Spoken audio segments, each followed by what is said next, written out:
Muitas igrejas e líderes podem parecer que estão trazendo a verdade, mas na realidade podem estar nos levando para o caminho errado. É muito importante a gente saber identificar essas armadilhas, porque o que está em jogo é onde vamos passar a eternidade. Desde que Satanás se rebelou contra Deus e foi expulso do céu, ele sempre teve um único objetivo em mente: atrapalhar os planos do Senhor e destruir a vida dos seus filhos.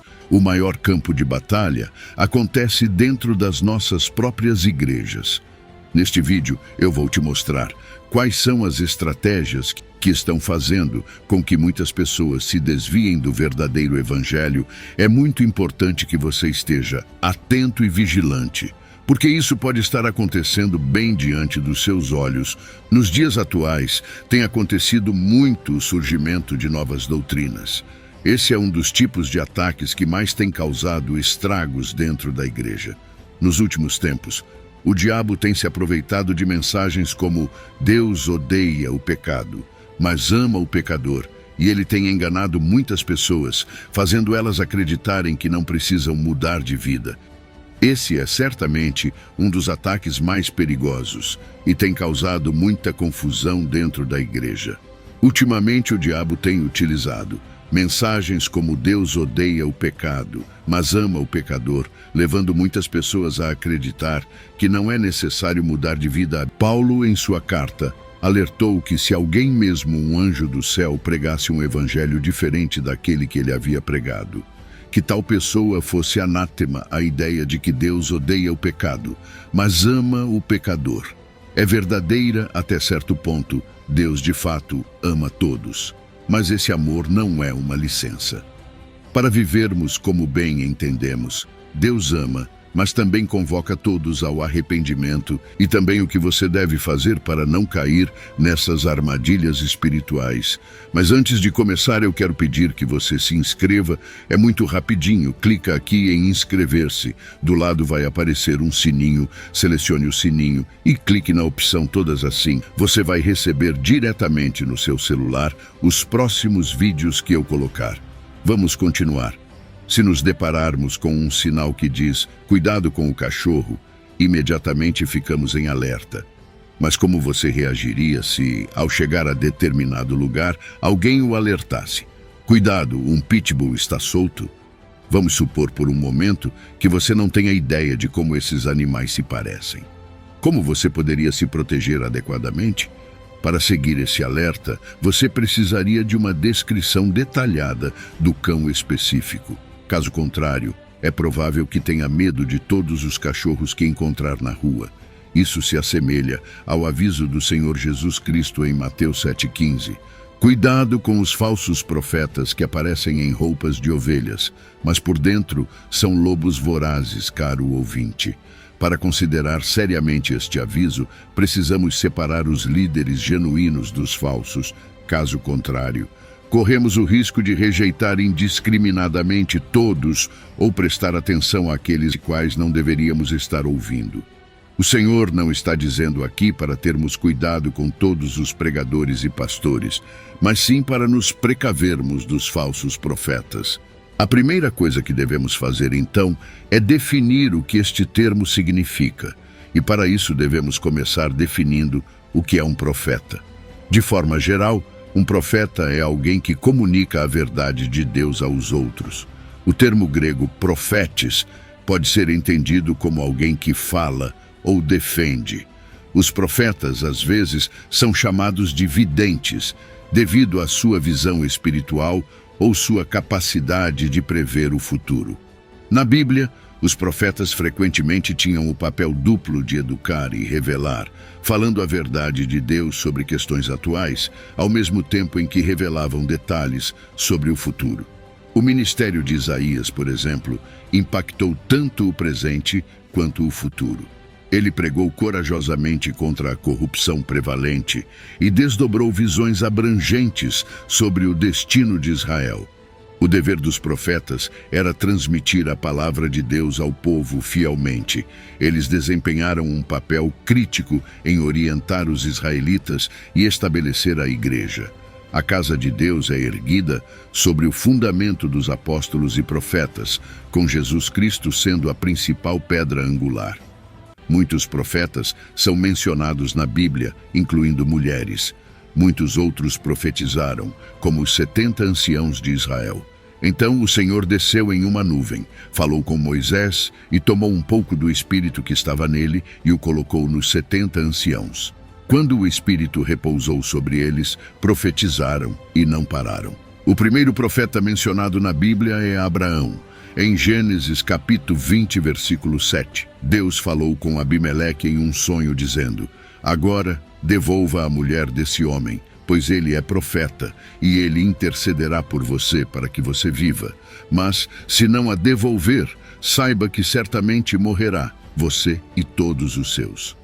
Deus se revelou a Abraão em várias ocasiões. Tanto Jacó quanto José, descendentes de Abraão, tiveram sonhos sobre o futuro que poderiam ser classificados como proféticos. Moisés foi chamado de homem de Deus e considerado um grande profeta. Josué e muitos dos juízes também serviram como profetas. Samuel foi o último juiz que teve o privilégio de ouvir a voz de Deus. Durante o tempo de Elias e Eliseu, houve um alto nível de atividade profética. Na verdade, uma escola de profetas floresceu durante suas vidas. Além disso, Elias e Eliseu realizaram muitos milagres. No Novo Testamento, João Batista profetizou sobre o Messias. Jesus mesmo veio como profeta, sacerdote, rei e Messias, cumprindo muitas das profecias messiânicas do Antigo Testamento. A igreja primitiva também tinha profetas. Por exemplo, Ananias recebeu uma profecia sobre o futuro do apóstolo Paulo. 4 filhas de Felipe podiam profetizar. A profecia é listada como um dom espiritual. No fim dos tempos, 2 testemunhas profetizarão em Jerusalém. Geralmente, os profetas que Deus envia são desprezados. Isaías descreve sua nação dizendo: porque este povo é rebelde, são filhos mentirosos, filhos que não querem ouvir a lei do Senhor, que dizem aos videntes, não vejais, e aos profetas, não profetizeis para nós o que é reto, dizei-nos coisas aprazíveis, profetizai-nos mentiras. Isaías 30, do 9 ao 10. No Evangelho de Lucas 13:34, Jesus lamentou que Jerusalém tivesse matado o profeta enviado por Deus. Nem todos que proclamam uma mensagem são realmente profetas de Deus.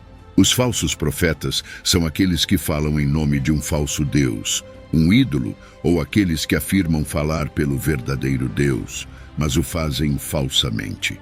No Novo Testamento, temos muitos avisos contra os falsos profetas.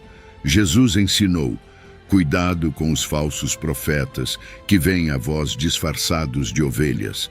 Mateus 7,15. Mas por dentro são lobos vorazes. Ele acrescentou que no fim dos tempos surgirão falsos cristos e falsos profetas, realizando grandes sinais e maravilhas, de forma a enganar, se possível, até mesmo os escolhidos. Apocalipse fala de um falso profeta que surgirá na tribulação e enganará pessoas em todo o mundo. Querido ouvinte, a Bíblia nos adverte contra falsos profetas que afirmam falar em nome de Deus. Para evitar sermos enganados, devemos sempre testar os espíritos para ver se são de Deus. Em 1 João 4:1 diz: amados, não creiais em todo espírito, mas provai se os espíritos vêm de Deus, porque muitos falsos profetas têm saído pelo mundo. João advertiu contra acreditar em todo espírito. Nunca devemos presumir que toda experiência espiritual e toda demonstração de poder espiritual são de Deus. Devemos testar as experiências espirituais e fenômenos para ver se são realmente de Deus. Muitos crentes, quando encontram pela primeira vez a realidade do mundo espiritual, ficam tão maravilhados e impressionados que não questionam se são de Deus. Isso leva a uma fácil decepção. Embora a igreja primitiva tivesse uma vida vibrante e um alto grau de pureza, João sabia que falsos profetas e sua mensagem eram uma realidade na igreja primitiva. O texto nos diz para testar os espíritos se são de Deus. Não podemos nos dar ao luxo de perder tempo dando atenção a todos que afirmam ter poderes sobrenaturais, porque fomos instruídos a verificar a verdade desses indivíduos. Há muita simulação e imitação do cristianismo que não envolve nada sobrenatural. Então, isso é uma responsabilidade de todo cristão, mas especialmente da liderança da igreja.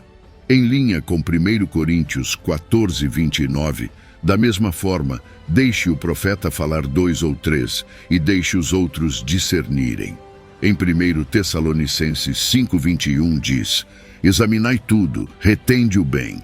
Testar os espíritos é o trabalho do corpo de Cristo. Este trabalho deve ser feito usando os dons de discernimento que Deus deu aos cristãos em geral, especialmente aos líderes congregacionais. Toda profecia deve ser julgada de acordo com as Escrituras, já que há muitos falsos profetas hoje. Os falsos profetas são falsos mestres. Paulo usou a palavra dessa maneira em 1 Coríntios 14:3, onde escreveu que profetizar significa ensinar, exortar, instruir. Hoje, há mestres aos quais precisamos permanecer vigilantes. A profecia realmente se tornou um assunto interessante, e com razão. No entanto, um especialista neste assunto alertou que devemos estar atentos àqueles que abusam das profecias para seu próprio benefício. Há muitas pessoas que afirmam falar em nome de Deus, mas o fazem falsamente. Até mesmo os falsos profetas se infiltram na igreja, introduzem heresias destrutivas e levam as pessoas para longe da verdade com sua doutrina intrigante. Pedro advertiu em sua segunda carta, capítulo 2:1, que assim como houve falsos profetas entre o povo, também haverá falsos mestres entre vocês, os quais introduzirão secretamente heresias destrutivas, negando até o Senhor que os resgatou, trazendo sobre si mesmos destruição repentina. Querido ouvinte, os falsos profetas não ensinam a verdade da Bíblia. Às vezes, ensinam o que é claramente contra a palavra de Deus. Outras vezes, distorcem a verdade ou adicionam sua própria opinião, doutrina e estilo de vida.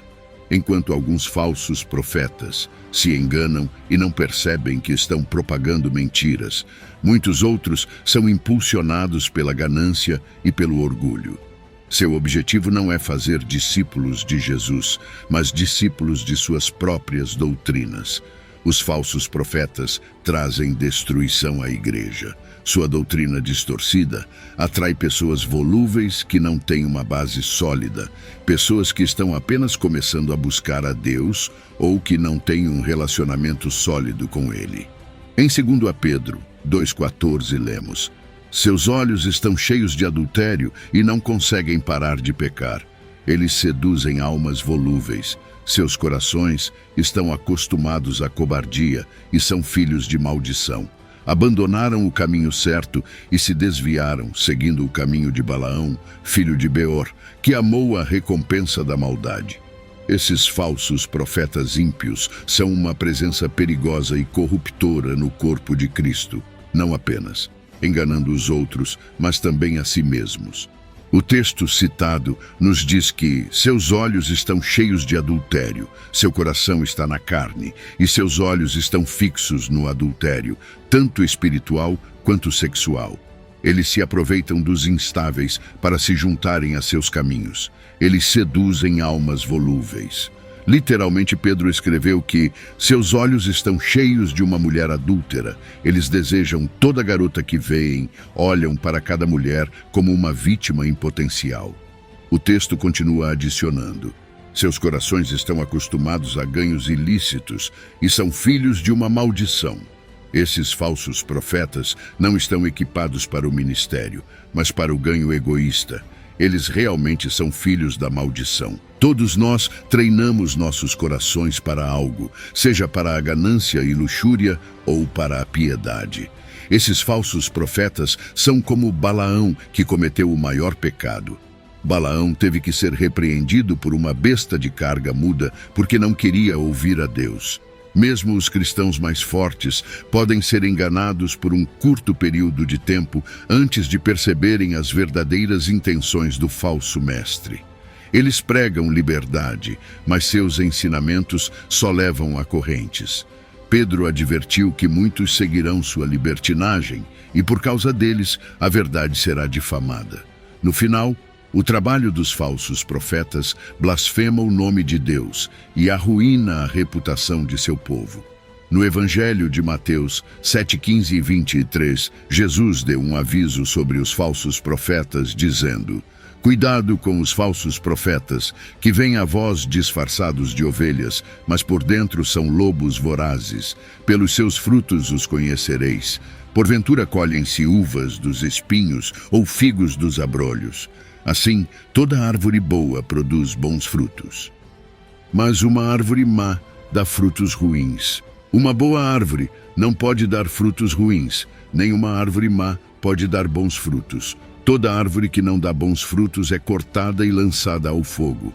Portanto, pelos seus frutos os conhecereis. Nem todo aquele que me diz, Senhor, Senhor, entrará no reino dos céus, mas aquele que faz a vontade de meu Pai que está nos céus. Muitos me dirão naquele dia, Senhor, Senhor, não profetizamos em teu nome? E em teu nome não expulsamos demônios? E em teu nome não fizemos muitos milagres? E então lhes declararei, nunca vos conheci. Apartai-vos de mim, vós que praticais a iniquidade. Os avisos dos falsos profetas são baseados na convicção de que nem todos os profetas são verdadeiros, que a verdade pode ser violada e que os inimigos do Evangelho geralmente escondem sua hostilidade e se apresentam como irmãos na fé.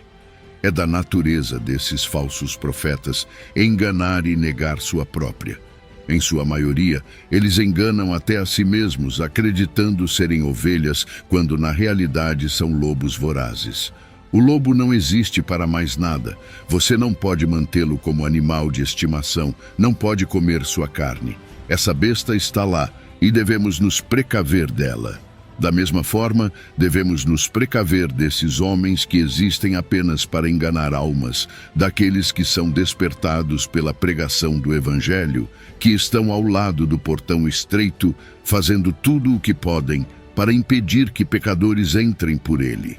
Também devemos considerar que esses falsos profetas parecem inofensivos, dóceis, gentis, mas o Senhor nos adverte aqui que, se caímos em suas garras, eles nos devorarão.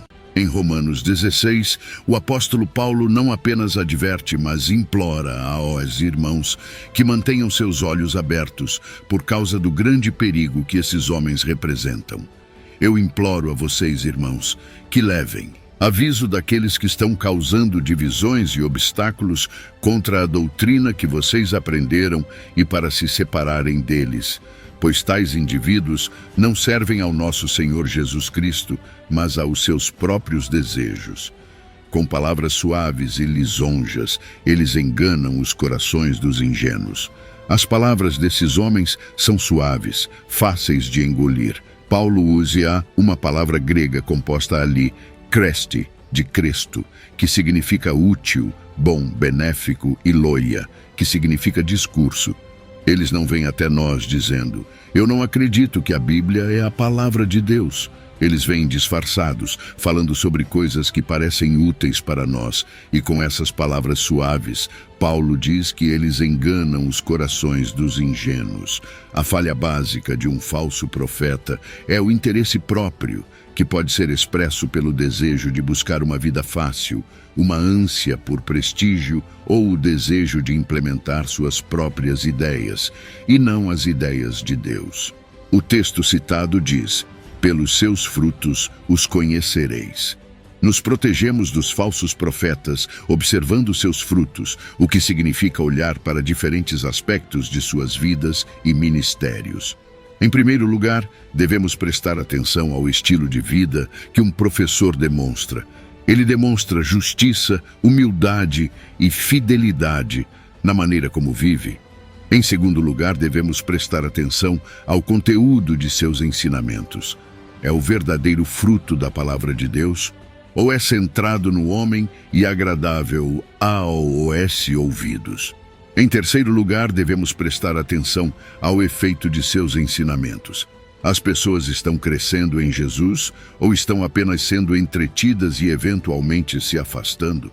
Qualquer um que ensine um caminho diferente para o céu, que não seja através daquele portão estreito de arrependimento e fé, é um falso profeta, mesmo que cite metade da Bíblia em cada sermão. A salvação que Cristo oferece ao pecador por meio da fé não é apenas um passe livre para o céu, mas reconciliação com Deus e libertação do domínio do pecado sobre nossas vidas. Isso inclui o destronamento do pecado e o entronamento da graça, como Paulo diz em Romanos 6. Querido ouvinte, se você está debaixo da graça, o pecado não pode continuar a reinar. Lutamos contra ele diariamente. Ele continua sendo nosso inimigo, mas ele não é mais nosso. No mesmo capítulo de Romanos, no versículo 22, Paulo continua a dizer: Mas agora, libertos do pecado e feitos servos de Deus, tendes o vosso fruto para a santificação e, por fim, a vida eterna. Quem são aqueles que têm como objetivo a vida eterna? Aqueles que agora têm a santificação como seu fruto, porque foram libertos do pecado. O falso profeta exclui este aspecto essencial do evangelho de sua mensagem. Eles entretêm as pessoas com diversos temas, alguns deles muito úteis, mas não falam com elas sobre arrependimento, não as confrontam com seus pecados, não falam com elas sobre esta fé em Cristo que nos leva a abraçá-lo como ele é oferecido no evangelho, não apenas como nosso sacerdote, mas também como nosso profeta e como nosso rei. Em outras palavras, esses impostores introduzem seu veneno através do que dizem, bem como através do que eles escondem. Eles não deixam de lado completamente a Bíblia, mas acrescentam e subtraem dela. Eles mantêm certas coisas essenciais da Bíblia, falam sobre Cristo, sua morte na cruz, sobre confiar nele, mas tudo isso se torna uma série de frases sem sentido em sua pregação.